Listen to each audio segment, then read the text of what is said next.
একটা ছোট গ্রাম, সেখানে থাকত এক গরিব যুবক, নাম রাশেদ। টাকা ছিল না, পরিচিতি ছিল না, কিন্তু তার ছিল একটা জিনিস, আল্লাহর প্রতি অগাধ ভালোবাসা। লোকেরা বলতো, দুনিয়ায় কিছু করতে পারলি না, কিন্তু সে হাসত আর বলতো, আমার রব জানেন আমি কে। মানুষ তাকে বলতো, তুই দুনিয়ায় কিছুই করতে পারলি না।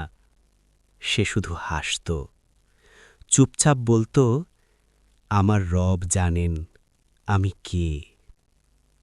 দিনে সে কাজ করত, মাটি কাঁধে নিত, ইট তুলত, ঘাম ঝরত।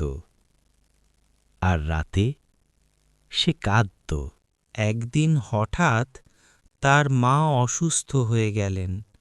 ডাক্তার বলল, টাকা লাগবে, অনেক টাকা। রাশেদ দৌড়ালো, মানুষের দরজায় গেল, আত্মীয়দের কাছে গেল। কেউ সাহায্য করল না, সব দরজা বন্ধ। সেই রাতে সে একা হাঁটতে হাঁটতে গেল মসজিদে। মসজিদ ফাঁকা, নীরব, চারদিকে অন্ধকার।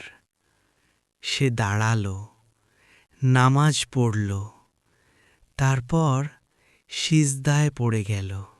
সেই রাতে সে একা হাঁটতে হাঁটতে গেল মসজিদে। মসজিদ ফাঁকা, নীরব, চারদিকে অন্ধকার। সে দাঁড়ালো, নামাজ পড়ল, তারপর সিজদায় পড়ে গেল।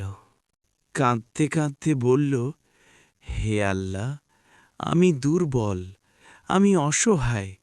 মানুষ দরজা বন্ধ করেছে, আপনি দরজা বন্ধ করবেন না। আপনি ছাড়া আমার কেউ নেই, আমি কার কাছে যাব আপনার ছাড়া? সেই রাতে তার কান্না থামছিল না। ফজরের আগে একজন বৃদ্ধ মসজিদে এলেন। তিনি কিছুক্ষণ তাকিয়ে রইলেন রাশেদের দিকে, কিছু বললেন না, চলে গেলেন। সকালবেলা রাশেদের ঘরে একটা খাম পাওয়া গেল। খাম খুলে সে অবাক। ভেতরে চিকিৎসার সব টাকা। কোনো নাম নেই, কোনো পরিচয় নেই, শুধু একটা লাইন লেখা, যে আল্লাহর দরজায় কাঁদে, আল্লাহ তাকে ফিরিয়ে দেন না। কয়েক বছর পর একদিন রাশেদ নামাজ পড়ছিল। সেজদায় গেল, আর আর উঠল না। মানুষ দৌড়ে এলো। ইমাম সাহেব কাঁদতে কাঁদতে বললেন, সে সেজদায় জীবন কাটিয়েছে, আর সেজদাতেই চলে গেল। রাসূল সাল্লাল্লাহু আলাইহি ওয়াসাল্লাম বলেছেন, বান্দা তার রবের সবচেয়ে কাছে হয় সেজদায়।